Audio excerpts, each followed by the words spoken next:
Hello, everyone, and welcome to the Motorsport podcast. I'm Ed Foster, and I'm joined today by none other than the world champion, multi-world champion, multi-Olympic champion, Sir Chris Hoy. Sir Chris, very warm welcome, and thank you for joining us. Thank you. I apologise for the sort of dressed down appearance. I thought it was an audio podcast. I didn't realise. Apologise to everybody at home. I've got a much worse body, so that's why I'm hiding it under a jacket. Now, before we go anywhere, I must tell you all about two amazing readers' events that we've got coming up at Motorsport magazine. The first is on September the 10th, and that's with Nigel Mansell. And then on September the 20th, we've got one with Gordon Murray, two icons of the sport, an overused word, but not in this case. So if you'd like to learn a little bit more about them, book tickets, which are selling very, very fast at the moment, then please go to motorsportmagazine.com/events. Now, Chris, we are in one of your locals up in Cheshire, and not only have we spotted the Cheshire housewives here for a meeting, we've also got someone trying to drill through the wall next to us. Yes. So if there's any interruptions... What do you think would be more irritating out of the two? If you had to say. Having only heard the drilling and not the housewife, I'm going to go drilling for now. Okay, right. Yeah. Well, we'll see. Yeah, we'll see. So now, obviously, we've got lots to cover. We've got some readers' questions. Want to talk about cycling and also, obviously, motorsport, of which you're basically kind of busy every single weekend. You were just saying. I think to start with, if I read somewhere that you were inspired by E.T. Yes. Yes, I was. To go cycling? Yeah, I was, I guess I was about 6 years of age, and it was just before BMX was kind of hitting, the shores in the UK. It was a phenomenon in the US at that point. And I watched the film E.T., and it wasn't the scene where, they're flying off into the sky. It was the chase scene at the end, where the kids are on BMX bikes, they're going over jumps, they're going around corners in a way that I'd never seen a bike used before, and I thought this is amazing. I'd love to give it a go. So immediately asked my parents for a BMX bike. I think they thought it was going to be a passing fad, so they said, "Well, we'll get you a bike. Well, it'll be a BMX," and it clearly wasn't. They got it from a jumbo sale for £5. My dad resprayed it black, and he put BMX stickers, BMX handlebars on it, and to me it was a BMX, and that was what got me started. But it's actually, I suppose, what some of the sort of motorsport listeners won't know about is that obviously you went into track cycling, but not until you had done quite a few years of BMX racing. Yes, that's right. I raced BMX from the age of 7 till I was 14, and then I tried mountain biking, road racing, time trialing. Yeah, I was pretty much rubbish at all of those things, and then found the track, and I wasn't that great initially, but I loved it. It was the speed, it was the intensity of the competition. There was a track in Edinburgh near where I lived, so I had the access to this facility. At the time, there were only two sort of international standard tracks in the UK, so I happened to live 2 or 3 miles from one of those, which was just amazing luck, because if the facility hadn't been there, I wouldn't have had the chance. And with the BMX racing, do you think, sort of looking back on that now, that gave you a founding kind of once you got into your track cycling, you changed from the kilometre sprint through to the Kieran, there's all the tactics. Did that have an influence, do you think? Yeah, well, I think the best thing about BMX was that no matter how good you were at it, and I was good but not brilliant at it, even if you were very, very strong and very quick, you couldn't win all the time because there were too many variables. It's a bit like motorsport. You had to learn to lose at a young age. Where I've done that brilliantly well. yeah, me too, to be fair. So, yeah, it was just, I think that you couldn't get too carried away with it. Even the really quick guys, they would fall off. They would get knocked off. They would, there was lots of variables. 8 guys going out of start gate into the first corner, all trying to, to get the whole shot, get the lead, and inevitably crashes happen. So at the age of 8, 9, 10, you're learning that it doesn't always go your way. That you've got to bounce back. You've got to be resilient. You've got to give your best, and even if you do, there's no guarantees. So I think it was a really good grounding, apart from the obvious, bike handling and the actual physical side of things. I think mentally it was a great start. Now, we've got a question here that sort of ties in quite nicely at the moment from Will Donaldson about your early cycling at Meadowbank, which is an early 1980s Commonwealth Games track, but It wasn't in the best of condition. No, it was, they built the track for the 1970 Games, and then they redid it for the 1986 Games, and at the time they had the opportunity to put a roof on it, and apparently there was this local entrepreneur, businessman who had the money and was willing to pay for the roof to be put on it if they'd called the velodrome after him, and the councillor said no way, so they left the roof off it. in Edinburgh, which obviously is not renowned for its glorious weather all the time. And during the Commonwealth Games, it was rain. Literally, I think it was called the velodrome. That was what they nicknamed it. It was raining all week, and they only just got all the racing completed. So we inherited this amazing track. It was fantastic to have a velodrome in your home city, but it was just this common theme of you'd come down on a Tuesday night for track league, and you'd get warmed up. You'd go up for the first race, few spots of rain, and then it would downpour for 10 minutes, and the track would be wet for the next hour. You'd sit and wait for another hour. You'd just about get back out again. It would rain again, and it was incredibly frustrating. But it was a great track, and you always remember, or I always remember that first feeling coming down the stairs under the tunnel and popping up in the track centre and just looking around at this incredible track, and it was really intimidating. All velodromes are the first time you go in when you're about to cycle on them. Super steep bankings. The TV never gives it that kind of sense of how steep they are, and yeah, I just loved it. It was one of these things, a bit like motorsport, that you try it once and you get hooked, and you want to do it again and again.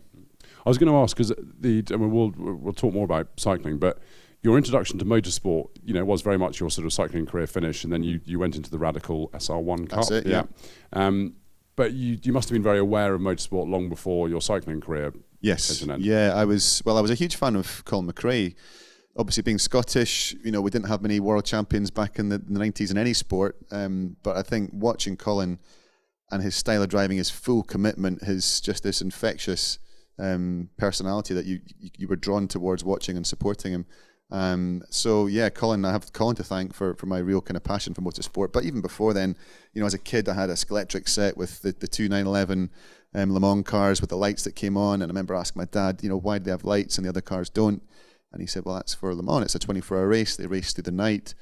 And that was the first sort of spark of interest in Le Mans. So, yeah, I guess I've always been, and Formula One as well, you can't avoid it. It's everywhere. And particularly in the 90s, it was 80s and 90s, it was, big news all the time. So, yeah, it's something I've always been a fan of and passionate about, but never really it wasn't even a dream to compete. I just never thought it would be a possibility. It was so far away from reality that why would I ever think I could get to compete, on four wheels?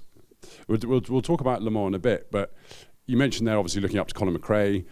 With cycling, it was during your career that British cycling kind of just, to those of us outside of it, it kind of re-emerged and was at the forefront of everyone's mind, and kind of young kids who were growing up when you were at the Olympics, they had people to emulate and people to look up to and say, I want to do that.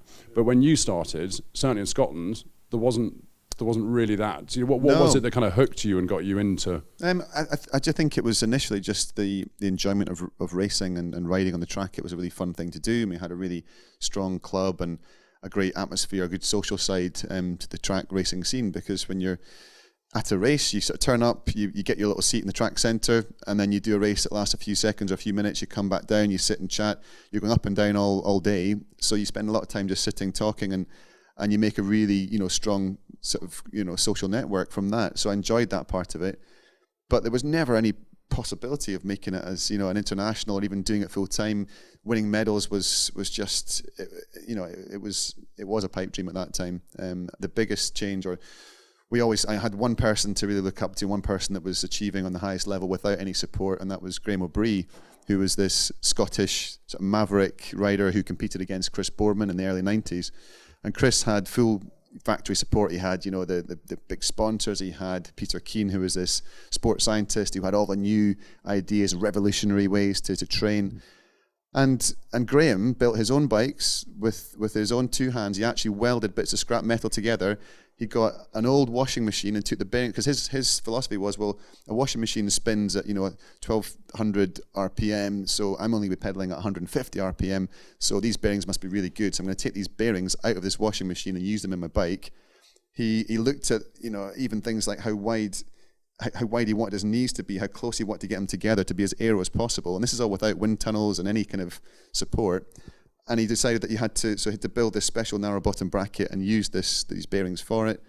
He changed his whole riding position. He went into a skier's position, so he tucked his arms up instead of having arms in front. Changed everything, came out, and he won the world title, broke the world record, beat Chris Boardman.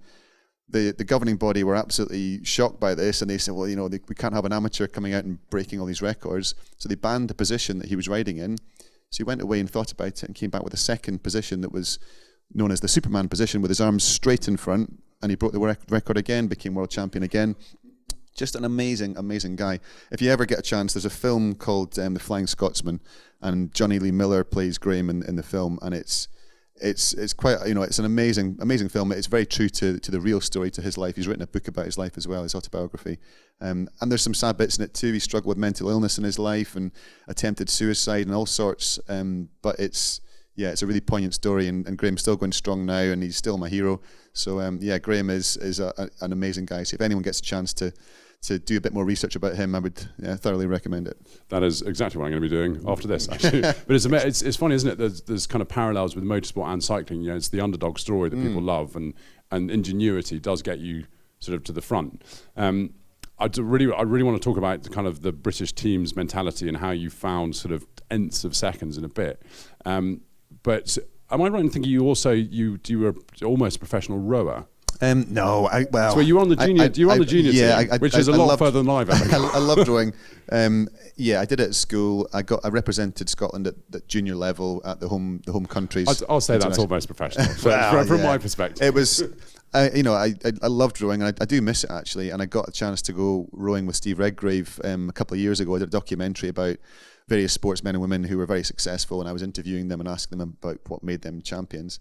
And I got to go out in a pair with Steve Redgrave on the canal in Edinburgh, where I used to row from my old boat club, and that was a dream come true.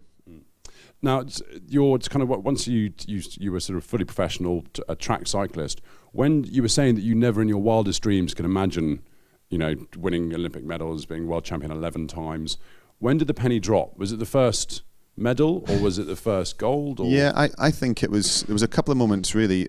First of all, to make it happen, you had to have the support. We didn't have any support. We didn't have any financial backing. The velodrome being built in Manchester was crucial because it was an indoor track, so you could train 12 months of the year. Up until that point, you couldn't train, in the winter months. Not at Meadowbank. Exactly. So we had this facility, and that was great. But then we didn't have the money to rent it out. So British Cycling had 2 full-time members of staff, and that was it. At the rest of the time, they would have, I think they had 2 weekends a month that they could afford to rent the velodrome. So we had this facility, but we couldn't use it. So there were cat shows, there were Tory party conferences, there were cheerleading competitions, all sorts of stuff happening in the track centre, but we couldn't afford to rent the track out to use it. So I was at university in St Andrews. I was coming down twice a month to train for sort of 3 days in a row, and the rest of the time just training on indoor trainers or out on the road. And there's no way you can compete against the top guys in the world doing it that way. But it was in 1997, end of 97, beginning of 98, the National Lottery started, and the lottery fund was created for sport and for good causes. So it meant that we were given this, very fortunate to receive this grant, an annual grant. I got £10,000, which meant I could pay my rent, I could pay for travel up and down to Manchester, I could pay for food, and it was a lifeline. It was like £1 million. It was like this opportunity to go professional. So I left university when I graduated in 99, went full time on the bike, thinking it might happen for a year or two. And I guess it was in 2000 I got to the Olympics as part of the team sprint, and it was when I saw my teammate Jason Queally win the gold in the kilo. That was the point when I suddenly thought, well, he's just Jason. He's just my teammate. He's a normal guy. He's got 2 arms, 2 legs. He's not some sort of superhuman who I kind of maybe put the Olympic champions up on a pedestal before that point, and realised that, it's possible. And I didn't think I was the same level as Jason, but I thought, well, if he can do it, maybe potentially in a few years' time I could be close to that. And to have the Olympic champion in your team to train with every day to help sort of drag you up to that level, that was a huge opportunity. Just fast forwarding to the 2004 Olympics in Athens and the sea level kilo. So the kilo for readers who don't know or listeners who don't know is basically the kilometre. That's right. Yeah, 1,000 meters against the clock. You're not racing. Just one rider. It's a time trial. One race. There's no heats, no qualifying. So you turn up and it's just everything in over 4 laps, and it's the most painful thing you can possibly do. I mean, it's only a minute, but the pain that you can put yourself through in those last 20 seconds. It's indescribable. So yeah, it's the race of truth. There's no hiding. There's no tactics. There's no room for interpretation. It's just all out for 1 minute. But that particular one, you didn't you get injured 2 weeks before? You went last. Yeah, I was last. It was reverse order in seeding. So I'd won the world championships the year before, and it basically, yeah, you kind of sit there and watch your competitors post their times.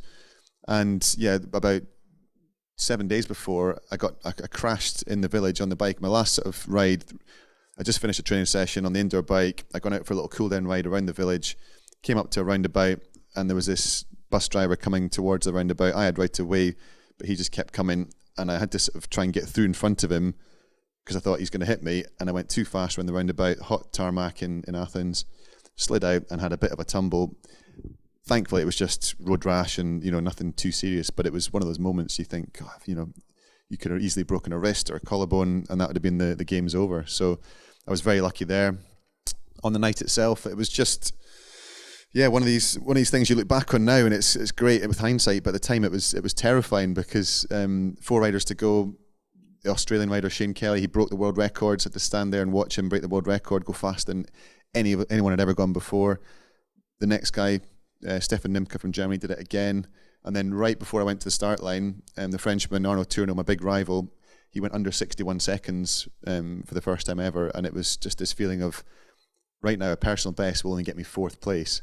This is, and if you start dwelling on that and thinking about it too much, you're kind of like a rabbit in the headlights. So it was just about focusing on the process of what I had to do to get the best ride from myself, not worry about the times. I had no control over that at all, and really just block everything out. You focus on exactly what you wanted to do to get the best result, and thankfully it worked out. But you broke the world record pretty much on every lap. Yeah, well, it's funny because you're not pacing it. It's not like in longer events the coach would stand at the side and would give you feedback on how fast you're going, and you ride to a schedule. But because it's essentially a sprint, you're just kind of going all out. But every time you come round at the end of each lap, for the 4 laps, you get the split that goes up on the screen, and you don't see that, but you can hear the crowd respond to what's happening on the. So, yeah, I kind of at the end of the first lap was a huge roar. And I remember thinking, there's only 2 things actually I can remember from the race. I remember thinking, that's brilliant, I must be up. And then the second thought that popped into my head was, wait a minute. Maybe they're French supporters. Well, exactly. Because I was in Stuttgart 2 years before, and at every split there was a huge roar, and I crossed the line, massive roar, looked up at the scoreboard, and I was 4th. And it was because I was down on the Germans' time. They were cheering for the Germans. So I remember thinking, they might not be cheering for you. Just keep going. And then the rest is a bit of a blur, really. I've watched the video so many times over the years that your memory becomes the video. You start to lose that first person perspective, and you just remember what the video and the commentary. I could give you the commentary back from Hugh Porter word for word virtually. But it's funny. I mean, that's 15 years ago now. So almost a lifetime ago in many ways to what's happened since then. But yeah. So how do you train for something that lasts for a minute? That is kind of full power. Yeah. So I can't remember. There was a TV program, I'm sure, where you got onto a bike and they wanted to see what your max wattage was, and you'd literally like a few strokes to the leg, and that was it, and the wattage was off the chart. So basically, what you would do if you got like any event you're training for, you would assess the kind of energy systems that you're using within your body. So because I'm not doing the Tour de France or long distance stuff, I don't need to have that aerobic efficiency. I need to have the ability to produce as much energy in as short a space of time as possible. So within that minute, you need to have the power and the strength to get the bike off the line, to accelerate up to speed. You've got 1 gear, and it's a big old gear, so you need to have a lot of torque to get that bike going. So you do a lot of strength work, maximal strength work, really explosive power. You need to have the ability to hit high peak power, which is obviously different to torque. So you train for maybe sort of doing 5 to 10 second efforts that produce a lot of power in a very short space of time. And then you have to have the ability to hang on to the speed once the fatigue sets in. So after about 20 seconds, the lactic acid in your muscle starts to build up and up and up. And then within probably the last 15 or 20 seconds, the last lap and a half, your body it's like it's drowning in lactic acid. You're kind of gone beyond this point where you can, it's the pain is hard to explain. And if you actually look at the power trace, you hit peak power after about 3 or 4 seconds, and then the power just continuously comes down and down and down. Even though the speed is actually relatively consistent, relatively constant, the power comes down and down and down. So at the end, you're probably crossing the line at doing about 300 watts, and you're peaking at about 2,500 watts. So it's this fatigue gradient, which and if you do it more efficiently, if you did a kind of flatter curve, you would never get up to a high enough peak speed. So you have to, you front load it. You put so much effort into that first lap and then hang on. And it's grim. It's one of the hardest things, you know, trying to explain how sore it is. And I guess you think, well, but you're professional, you train for that, you know, you should be fit enough that you can deal with that. But the more power you can produce, the more pain it causes. So it's almost like the fitter you get, the harder you can push yourself. So, but it's the training we would do to sort of create the lactic acid. You do very short efforts, maybe 30-second efforts with a minute recovery, and you do that 4 times in a row. So sprint for 30 seconds, rest for 60, sprint for 30, rest for 60, 4 times, and then you would just collapse off the bike and lie in a kind of fetal position for usually about 15 minutes. And as you're lying there, your body feels like, you know, something's wrong here. I shouldn't be feeling this bad. I'm never doing this again. You know, I'm clearly ill. I'm going to have a day off. And then you get out of that sort of 15 minutes and you pop out and you feel fine. You go, right, okay, let's do another set. And you just do it again and again.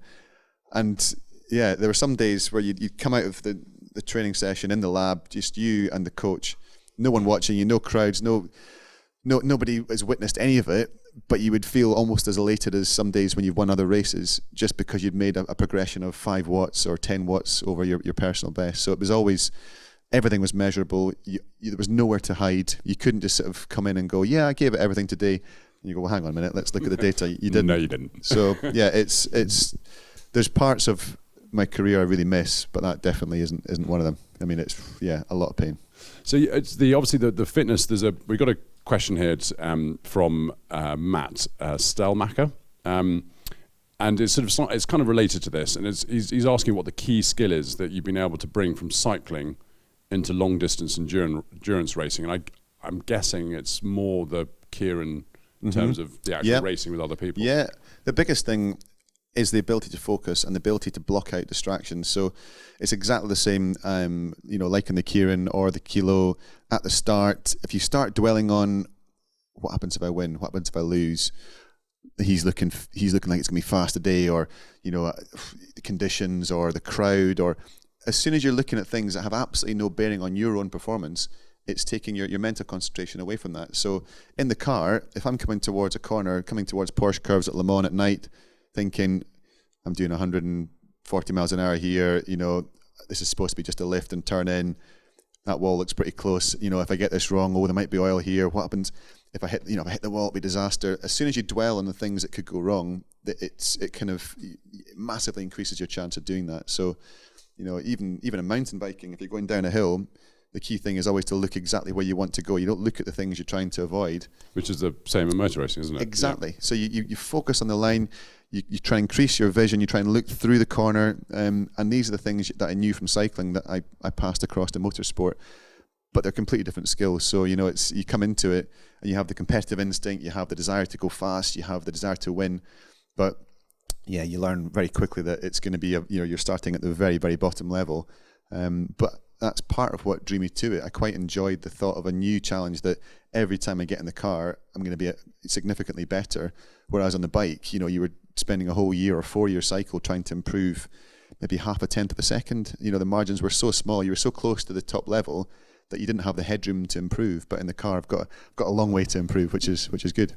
And were you surprised by the sort of the physicality of racing? Because for lots of people, and lots of my friends always ask, why do racing drivers have to be so fit? Because they ultimately sit in a car and they turn it. I think it depends on the type of car. I think it depends on your level. So you could get somebody who has huge amount of experience and skill, and they could go around without, barely raising their heart rate and barely breaking a sweat. But for me, I just stepped off being a full-time professional athlete at the Olympic level, and I would jump into a car and I would come out the car just exhausted, sweating and completely shattered. But the fatigue wasn't coming from the physical effort of using your muscles to turn the steering wheel or apply the brake. It was the concentration, it was the stress, it was your brain was working at full capacity, just trying to deal with all this information, and you get out the car and you're exhausted. But I think the more skillful you are, the more you can do stuff automatically, the more natural it is to you. If you've been driving karts since you were 5 and you're now in your teens or 20s and you're a pro driver, you do it, you're on autopilot when you're doing the racing, and you're using your brain to think about strategy or think ahead or deal with other things. So the physical side, until you get up to the cars that have a lot of downforce, it's not that physically physically hard, but it's hugely hard in terms of your concentration, emotions, everything. You come out the car and you're shattered. It's interesting what you were saying about the focus, though, and obviously as an Olympian, you have that ability to focus absolutely on something. And I was doing a little bit of kind of digging around in terms of you're obviously doing Le Mans and things like that. So you were the first summer Olympian to compete at Le Mans, but you were actually the 9th former Olympian who competing at Le Mans, and the second Olympian champion to do so. Wow, so is it mainly winter sports? It's winter sports, so the skiing that seems to translate. That's interesting. To motor racing. Yeah. So, but there's obviously there's something there coming from the Olympics to motor racing. I guess it's, you have athletes who have focused on one thing and they're incredibly driven and they have the desire to aim towards a goal and work towards something, and then they retire. And then it's this feeling of, what next? And you can have other focuses, and it's good to have a bit of variety and a bit of balance in your life when you've gone from doing one thing to the nth degree. It's nice to have a more of a normal life, but you do miss that challenge and that focus. And motorsport, I think it's high up on the list because it's just a fun thing to do, and it's an opportunity that if you get the chance to do it, you want to grab it with both hands. But I think you could see why skiers or bobsleigh guys or anybody that's involved in a high-speed, highly skillful sport that needs to think ahead and plan ahead, the translation into motorsport would be pretty good, yeah. So just before we kind of move on to the motorsport side of it, I wanted to talk about 2012, obviously the London Olympics. It's kind of I suppose in some senses a dream come true for you, having the Olympics in London. You retired the following year, so I guess you always knew this was your final. Yeah, ideally I would love to have gone on to Glasgow for the Commonwealth Games in 2014, but I think my body had just about had enough of all those nasty sessions in the lab and everything else. It was, in many ways, looking back now, you kind of gloss over the tough times.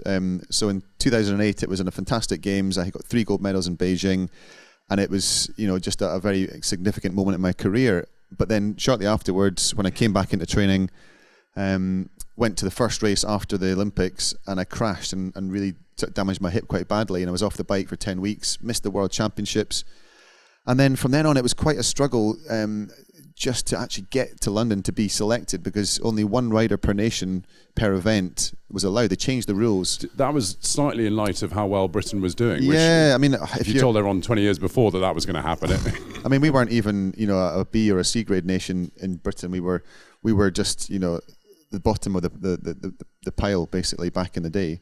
And then to think that within 15 years we'd managed to become such a dominant nation that the powers that be didn't want us to be winning gold and silver in each event. They wanted just one person. But if you imagine in athletics saying, well, 1 Jamaican, 1 American, you're not allowed to have more than 1 per nation, there would be an outcry, because you want the best athletes in the world to be at the Olympic Games. So they changed this. They changed it after London, which didn't really help me. But for London, it meant that I had a teammate in Jason Kenny who was the quickest in the world. The two of us were kind of 1 and 2 in the world in the 2 individual events. So the choice had to be made: do we divide and conquer, or does one person get the chance to do both events? And in the end, it was the right choice, I think. I'd love to have defended all 3 titles, but Jason was going better than me in the sprint. I was going better than him in the keirin, and together we joined forces with Philip Hines and we won the team sprint. So I got 2 gold medals, Jason got 2, and Phil got his 1 in the team sprint. But it was the dream ending. And I think that Athens, up until that point, was the most dramatic night. It was the first time you become Olympic champion. Everything about that night was so special. I never thought anything could compare to it. But the final night, winning the keirin, it was the last event of the track program. So everybody had sort of gathered in the track centre to watch it. The stands were full. It was, by the nature of the event, it's a very unpredictable thing to win. And it was like within inches of all being over. The German rider, my main rival, Max Levy, he almost passed me with a half lap to go. And if he just cleared my front wheel, he could have come down and shut the door. But I just managed to hang on, prevent that overlap, or keep that overlap there. And then through the last corner, held the line on the inside and came past him. And the roar, the noise that night, I'll never forget that. Just, you talk about the effect of a home crowd. It was something special. And then I won the gold medal, standing behind the podium, waiting for the presentation. Normally, once I got on and you hear the anthems, then a little tear comes out. I couldn't even hold it in before I got onto the podium. I was in an absolute mess because I was picking out faces in the crowd. I could see, obviously my coaches and the support team, but then you see other guys that, your rivals, they're coaches. You see friends and family in the stand. You see people that have been there since the very beginning. And I guess I had this moment to sort of flashback through my whole career, realizing this is the last moment I'm going to step on the podium at the Olympic Games. I thought back to Sydney in 2000 when I got a silver medal with the team. At the time, thinking if this is all I ever get in my career, I'll be happy. To finish with 6 golds and a silver, and just to be so grateful I'd had this fantastic career, so many great memories. It was the perfect send off, and it was having that home Olympics that really inspired me for the last 2 or 3 years, which were very tough to get to the games, to keep working just to experience that moment. I remember watching that race standing up in front of the TV. Really? Yeah. There's no way. No one was sitting down in the room. But there was that.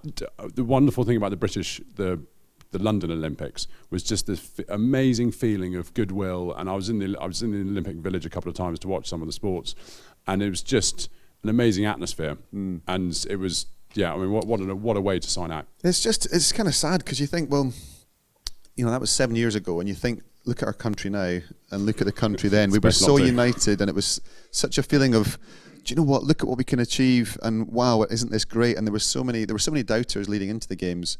The transport's going to be terrible, the weather's going to be awful, we're not going to win any medals, it's going to be a disaster. And almost from the moment of the start of the opening ceremony, when it all kicked off and everybody sat back and this was actually pretty good. Really good. And wow, it's not rained yet, and look at all the crowds, and it was just a wonderful time. People were talking on the tube, and I used to open the curtains on the balcony. We were on the edge of the village. We had a really nice spot, top floor, and it looked across onto the main stadium. And every morning you'd open your curtains and you see these tens of thousands of people flooding into the Olympic Park. And it was just, trying to soak it in and realize, this is a temporary thing. This is for 2 weeks, 3 weeks. This is something you'll remember for the rest of your life. And yeah, it was a magical time. And even getting to carry the flag in for the opening ceremony myself, I remember thinking at the time, if this is all I get from these games, if I don't win a medal, the last 4 years of hard work has been worth it to get to this point. Because when you walk in and you hear David Bowie Heroes and the crowd goes wild and you realize that you're leading in the nation at the home Olympic Games, these are the things that when you're growing up, you just assume will happen to someone else. You never think it's going to happen to you. So yeah, it was a magical time, and it is sad when you think that, in such a short space of time, the country's so divided and there's so many things that, you turn the news on and you think, oh God, can it get any worse? But yeah, let's have another Olympic Games, shall we? Yeah, exactly. That'll sort it out. Sport unites. Unites. So moving on to motorsport, you were saying how obviously the ability to focus was a huge help. Some of the kind of your racing tactics from the Kieran helped. Was there something you struggled with when you first took a car on track? Yeah, definitely. Well, I think the biggest thing was understanding that, there are so many more variables. Certainly when I started racing, it was about, you can't control the end result. It doesn't matter how well prepared you are or the car is.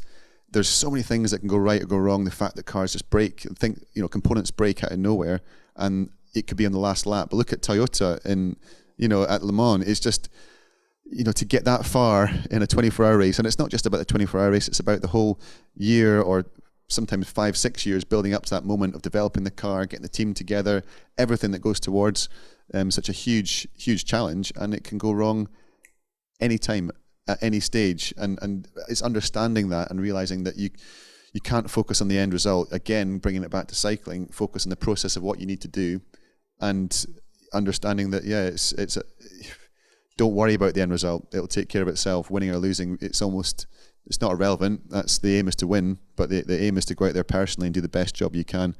But in terms of driving on track, I think it was initially very committed, overly committed, and making lots of mistakes. And I was encouraged to do that I had Andy Wallace, who was my instructor at Radical, and Roger Green, and they were saying, if you're not spinning, you're not trying hard enough, to keep going. And then it's getting to the point where you realise actually... When you're upside down in a barrier. Yes, exactly. Andy, your sacks. Yeah. But he was great. He used to sit with me in the passenger seat, and, we had a spin at Bedford, and he said, don't worry, it's a great place, there's nothing to hit. But the one place there is a wall, there's a kind of pit wall coming down the back straight, not pit wall, just a tyre wall. And I touched the white line on braking, and it was a little bit damp still, and I spun the car, and it was like, tyre wall, grass, spun it, missed the wall, came to a stop, And he just turned to me and said, well, that was exciting. You did very well. You put your foot on the clutch, and I was like, my heart rate was like about 180. I was thinking, God. But yeah, he's a legend, Andy. But yeah, he was really great help in the early days. And just, I guess, in a car like the Radical SR1, it's actually not got a lot of downforce. A lot of people assume they're similar to the SR3 or the SR8. Very low grip, so the car's moving around, so you do learn a lot about the dynamics of the car and about your inputs and how they affect that. But I just found it so exciting, and I loved the speed, and I loved the focus, and I loved the fact that, like cycling, when I was in the car on track, nothing else in the world was existing apart from the next breaking point, the next apex. It was just, you immerse yourself in this experience, and you finish, and it's almost like you've come up for air. You're like, oh yeah, there's something else happening in the world today. It's not just about driving a car on a track. It was a fantastic experience. So when you started, were you thinking, right, I'm going to see if I could get Le Mans to Le Mans. We'll see how it goes. Or was that something that came later? Was it just some fun to start with? It was just for the sake of doing it, and it was filming a documentary about Colin McRae. Which was excellent, by the way. Oh, thank you. Yeah, it was a real privilege to do it, and quite difficult to do it as well, because you're going in to meet his family, who have, since Colin's accident, they didn't really want to speak to the media too much, understandably, but they welcomed me in, and it's just so much fun with Jimmy. All the adventures. He's still a hooligan at heart, and taking me out and just embracing, bringing me in and welcoming me to the family, and just they were fantastic. But the first day, I remember going to the filming up at the farm and just thinking, this is tricky, because they're welcoming a film crew into their home, and they're going to talk about something that's still very, very raw.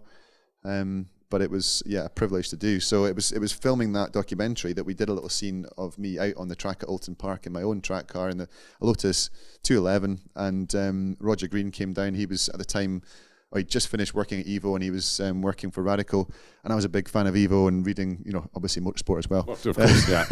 There are no other magazines. And and I went over and chatted to Roger, and he said, have you thought about racing? And I said, well, not really, because I have no idea how you get into it. He said, well, we can get you out in a car, do some testing, and if you like it, we can get you through your ARDS test, and there's a novice race series starting next year we're going to run, and we'd love to put you in a car for that. So it all spiraled from that documentary about Colin. So at that point, I think it was when we were testing, and Andy, I was introduced to Andy, and they said, well, if you keep on this, Le Mans is an achievable goal, because you can go there as an amateur driver.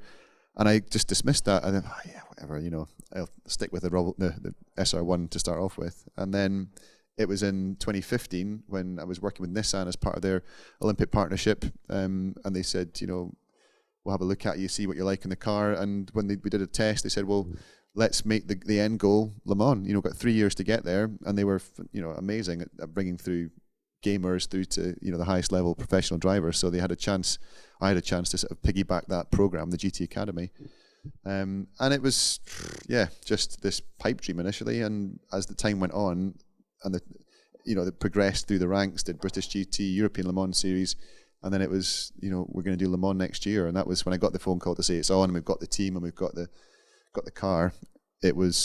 It suddenly sort of dawned on me, I'm going to do this. This is going to be me out there. So really, really exciting.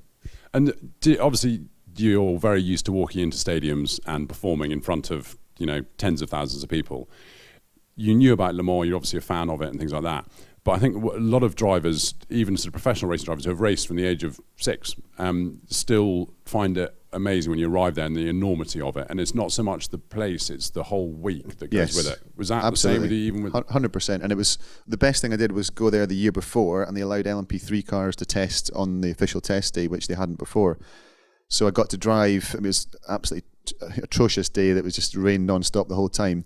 But to get on the track and to experience it. All that time at Meadowbank. Yeah, exactly. That's what it prepared you for. I'm like a rain magnet. But it was, it was, before you even get there, you're driving down, and then you see your first sign for Le Mans, and you suddenly go, wow, and the road signs, it's just so many things that bring the emotion and just the romance behind the event, and you get there, and then you recognize all these things you've seen on TV, and I've been before, as a fan, to watch 2 or 3 times before, and to be arriving there with a view to actually getting in the car and getting on the track is a very different feeling to arriving there as a fan. But I remember going out and just pulling out the pit lane. And it, even as a kid with a Skeletric set with a Dunlop bridge and all the things that like, wow, I'm going under the Dunlop bridge for the first time. But for me, it was heading down the Mulsanne Straight the first time, and you're sitting there pinned flat to the floor, just thinking, here we go, this is it. I'm on the Mulsanne Straight. And then before you know it, you see these huge lights behind you, and it's Mark Webber and an LMP1 just going, like, God almighty. But yeah, it was, everything about Le Mans was special, and and there were so many stages to it as well. It wasn't like the novelty wears off. For me, one of the best points was the nighttime stint, the first night stint I went out on, and you pull out the pits in the dark and head down, and that was just one of the highlights, without doubt, thinking, this is one of the moments of my life. This is something I'll always remember. And what a privilege as well, because so many people want to do it, and not just your average fan who goes there and says, I wonder what it'd be like to be in the track, but really high-level professional drivers who have dedicated their lives to this profession, and they still haven't had the opportunity to do it. So here's me, some numpty that used to ride bikes, getting this chance to go out in an LMP2 car.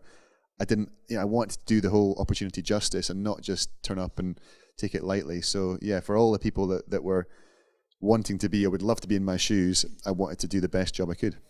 And what was the kind of, from when you first stepped into a car in terms of the SR1 and then in sort of race capacity through to Le Mans and things that you've done since, what's been the feedback like from the sort of motorsport community? Were they a bit difficult to start with, or? No, I think I was really warmly welcomed. I think I genuinely think that this motorsport community love it when people come in from other areas, because it reaches a wider audience, and people will take an interest in motorsport that maybe hadn't before, and appreciate how hard it is and how amazing it is. And that I guess most people, if they're not into motorsport, they'll be aware of motorsport through F1. Every weekend through the summer they'll see F1 on the telly, and they'll see these onboard shots of just the steering wheel and then turn, and the car goes that way, and the straight and turn. And you think, well, I drive a car every day. I go to drop the kids off at school. I can drive, so I could pretty much do what Lewis Hamilton does. And they have no concept of just the nuances, the skill, the fact the cars are on the, whether it's a Formula One car or Caterhams or whatever, any kind of championship in between. Every driver is pushing to the limit on every part of the circuit, and it's such a challenge and so exciting. And I just think TV doesn't ever quite do it justice. So if you can get out there and spread the word and talk about it, and people think, well, he seems quite passionate about this, it must be quite exciting, then hopefully you're doing a very small job to sort of spread the word. And what, we were talking earlier about your kilo races, a minute, a maximum effort. A 24-hour race in a car is a hugely different thing, and I suppose Nissan would have kind of got you prepared for that. Was there anything that you found surprising in that process in terms of the lead to the 24-hour I think event? It was about trying to just break it into segments, so understanding that you don't think about it as a 24-hour race. You think, right, okay, we're starting off with a double stint at 5 o'clock, and then you're going to be back in the car at 11 o'clock, or, and that's going to be a triple stint. Therefore, that's going to be roughly X number of laps, and during that time, it's never thinking too far ahead. So you're never thinking, oh my God, I've been in the car for 5 minutes and I'm just, I'm absolutely at capacity here. I can't deal with this. It's so intense. You just think about, it's almost like a hurdles race. You don't think about the hurdle you just gone over or the one that's 5 or 6 down the line.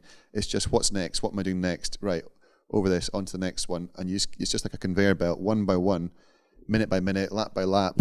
And then before you know it, you get the call, box this lap, and you're coming in, and you're like, it passed in the blink of an eye. A 2.5 hour stint can just go like that, which seems crazy. But the key to it, I guess, is relaxing at the points that you can relax on. And Le Mans actually probably a less physical circuit than many. For a 24-hour race, you've got these, it's almost like flurries of activity and then recover, and then flurries of activity and recover. But in that time, you have to keep an eye on all the different dials and make sure everything's operating okay in the car. You've got to communicate with your engineer. You've got to be super aware about what's happening around you, because we've seen so many accidents at Le Mans with the huge speed differentials between the categories. So when you're going along at night or even in the daytime and you see the big bright white lights of the LMP1 coming up behind the blinding lights, they are blinding. Usefully. Yeah, so you can't even look at them. So as soon as you see your mirrors light up, you don't look in the mirror. The road ahead lights up, so you know they're coming, and you hold your line, and it's just like you kind of almost shut your eyes and hold your breath.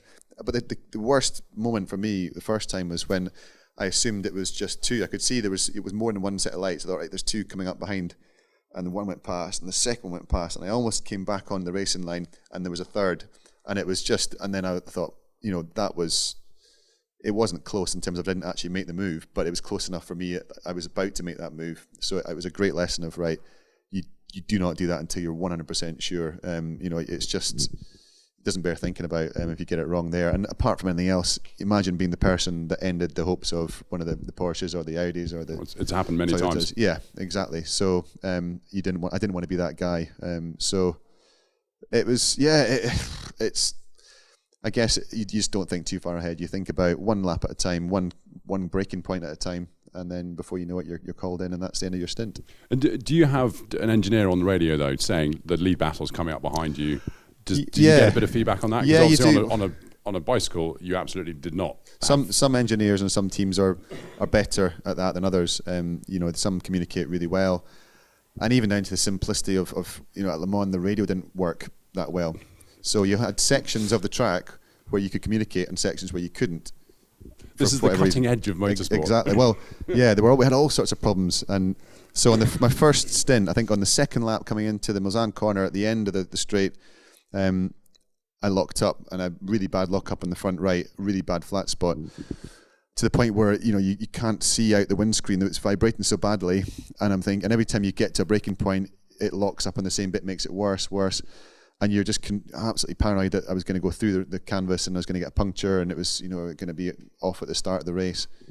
So I said, I've got a flat spot really bad, I've got to come in, but I had to wait till we came back into the zone that I could actually communicate.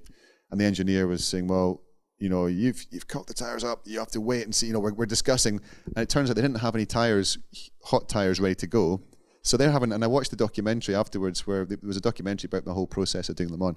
And there's this sort of comedy scene where you've got the head chief mechanic and the head engineer shouting at each other, where's the tire? We haven't got any tires. What cold ones? Well, you should have them. Just change one tire. They do that in Formula One. No, they don't. Yes, they do. Meanwhile, I'm like, am I coming in or not? And then it's like, but when you push the button, if they're talking, then you can't talk. Basically, I push the button to talk, and you can hear that they're discussing back and forth. So I couldn't say, am I coming in? It was just really stressful. For the first stint, it was the worst possible start. Eventually, I came in, and they changed all 4 tires, and they were cold.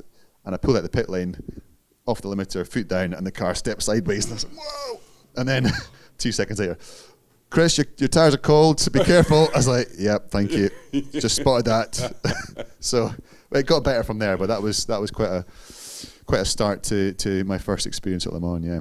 Baptism of fire. Yes. Well, I have to say, I would like to say I've had a very similar experience, but my only 24-hour race was the Citroen 2CV one at Snetterton. Awesome.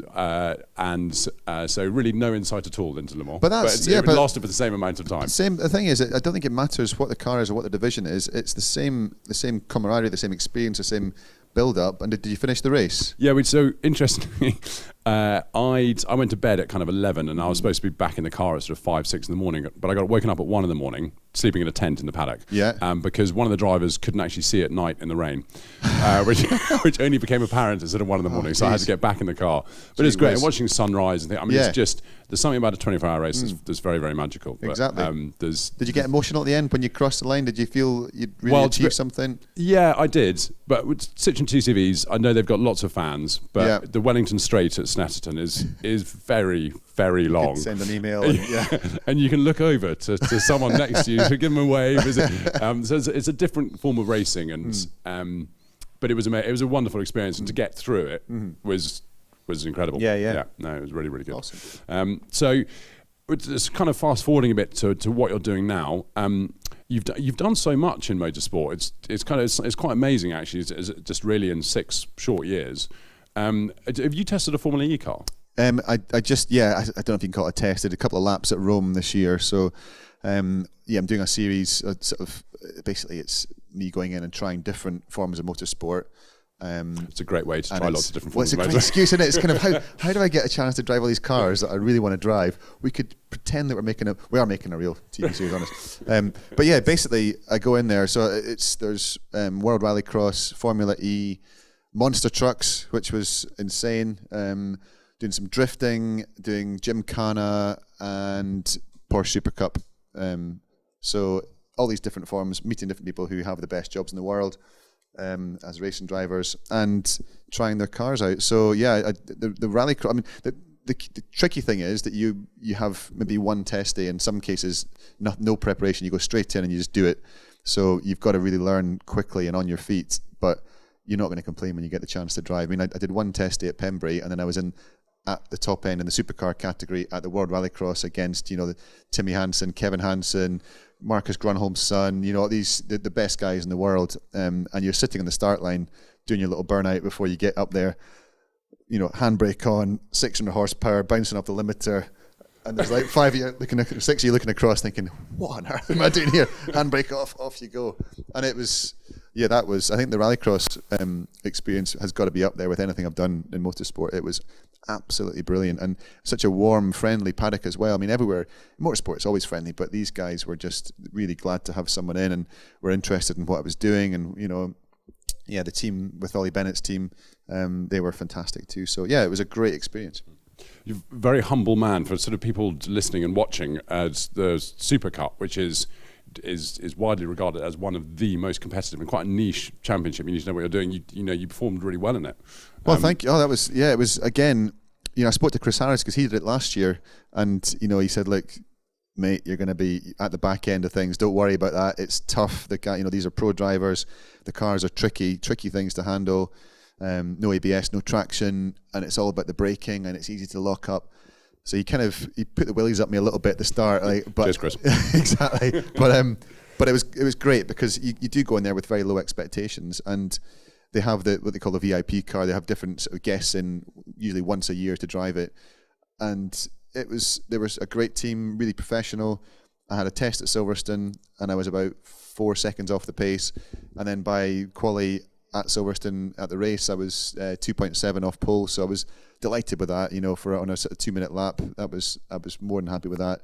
And yeah, I think I beat about 5 or 6 guys. So I wasn't last, but it was more just getting around and driving relatively well for my standard and not making any mistakes. That was the key thing. I didn't want to be spinning off and causing a red flag. On the British Grand Prix weekend. Yeah, exactly. When you've got full stands, most people remember me for going into hay bales at Goodwood. So they go, oh, here's this Muppet again, So I didn't want to do anything stupid. So it was just about trying to be as clinical and clean and have a good race, which I did for me. So I think you described that as another sort of bucket list item ticked. You've done Le Mans, you did all these amazing things you're doing for this series.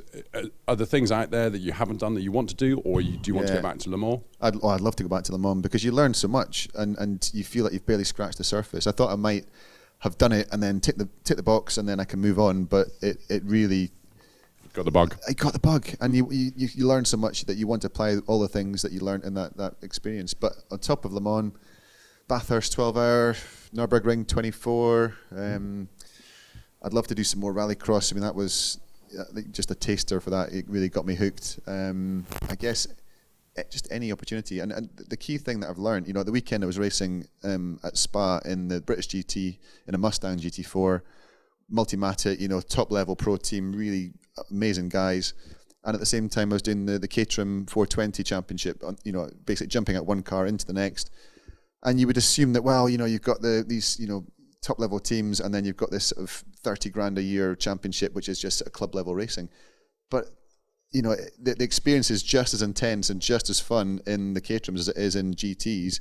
So the key thing is, I think that it doesn't matter what level you're racing at. Talking about the Citroen 2 CVs, I'll bet that's pretty intense when you're in a battle and you're, if you're fighting for the lead and you're bum drafting down the back straight, it doesn't 40 miles an hour. It doesn't matter what you do. I honestly think that, as long as you've got a team of people around you that care about it and you're all in it together and you're having fun, you can get so much in motorsport at any level. So it's not just about the big ones. Of course, I'd love to do all these iconic races, but just any opportunities. I'm doing the Spa 6-hour in a Lotus Elan later on this year. I'm going to Portimao, doing a couple of races out there. I've got Spa this weekend again in a 911 GT2 RS Club Sport, which has got. Oh, your life is so terrible. Rubbing it in. Sorry, yeah. So yeah, I'm very lucky that I get these opportunities. So when I get them, you want to do them justice. So just quickly, tell me a little bit about the Mustang, because it's a bit different. It's quite new. Yeah. And you're doing a few races in that. I just got 2 races. So I had Donington last month and then Spa last weekend. It's GT4. It is, I guess, the strengths of the Mustang are it's got really good high-speed aero. So through this medium and high-speed corners, it's very stable. You can really commit. It's got really good traction out of the slower corners. Straight line pace isn't as good as some of the other cars, so we struggled at Spa a little bit because of that. And the brakes, it's not quite as, you can't chuck it in quite as late as some of the other cars. It's quite a heavy car. But we did really well at Donington. We won at Donington. So there's 2 cars. There was the GT4 Silver and the GT4 Pro-Am.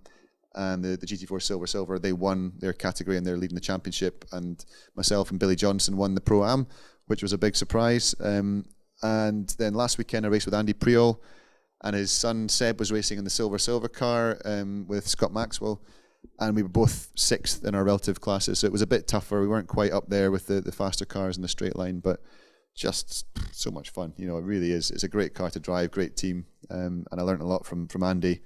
But it was nice to be there that weekend because it's the first time that Andy and Seb had raced side by side ever. So to have your son, I just can't imagine what it'd be like for Callum's 5 just now, and I couldn't imagine if he'd been old enough and quick enough to race. Getting expensive soon. Yeah, well, I'll keep him on 2 wheels. It's much cheaper, I think. Yeah.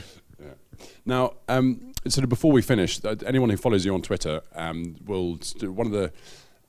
I suppose there's 2 ways to do social media. As you know, if you're very well known, and that's to basically ignore most people and sort of just keep tweeting. But you're really interactive, and a lot of that is with Hoy Bikes, which is a relatively new. It's a new brand of bicycles. Yes, yeah, we set it up. Well, I started doing. Well, when I retired, the question was what next, and I had to have things I was passionate about to really get my teeth into and really get focused on. So I decided to pick a number of things to do rather than just one, thing like with my cycling days. So motorsport was one, but to start my own business, to make my own brand of bike and to start a range. And it started out with a couple of adult bikes, and then we expanded from there, and then we started the kids range.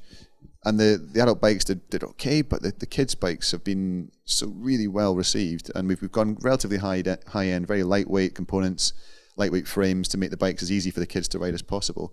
And I guess now becoming a dad as well, you go through this phase of just the wonder of seeing your kids learn to ride their bike, and it's so much fun. It reignites your passion for cycling. So yeah, we do, anyone that's got a Hoy bike out there, if they're posting pictures of their kids out riding, if they send me a message, I'll send them a message back, and it's just great to see, because you see the smiles on their faces when they're out there. That first time when they realise that their mum or dad aren't holding them under the saddle, they're actually pedaling by themselves, and that moment of freedom and excitement when you're pedaling on your own. And you've got your, with your children, you've got your own test riders. Perfect. Well, exactly. I hope you pay them very well. Well, yeah, yeah. Well, they get a free bike out of it, right, so yeah, can't complain. And a new bell, actually. But yeah, it's like even like Callum. So Callum was born prematurely. He was 2 pounds when he was born. He was 11 weeks early. Really tough start, and he's always been he's been on the catching up since day one. But physically now he's as big or bigger than all his mates in nursery. Developmentally as well, he's caught up. But he's always been a little bit, I guess, shy and a bit more reserved, and he doesn't throw himself into things, and certainly new sort of physical activities. He's always a bit kind of on the back foot. But his bike, he just seems to have picked it up. He absolutely loves it. And we went on holiday to Australia at the start of the year, and we went down to the beach, and there was a bike path that went all the way along the beach, just for miles and miles. And every sort of kilometre, there's a little play park. And we just went out one day. Sarah was walking the pram with Chloe, and me and Callum set off on the bikes. And we would just stop, have a go on the swings. Callum might as well, not just me. And then we'd go on from place to place. We went on, we did 5K up and 5K back, did 10Ks, and he's only 4. And I'm not some sort of mad parent that's kind of cracking the whip tail. He just absolutely loved it. So it's just, it's wonderful to see kids enjoying themselves. And, it's when you've created it, when you've designed the bikes and you've had a big part of it, and you see them having fun in them, it's a cool thing. Well, what a wonderful note to end on. Chris, thank you so much for all your time. After hearing just how much racing you're doing, it's amazing that you've spared an hour of your time. Thank you so much. It's been truly enlightening. It really, really has. So thank you. Thank you very much. It's been great. Cheers. And we'll see you all next month for another Motorsport Magazine podcast. Thank you for listening, and thank you for watching. Bye-bye.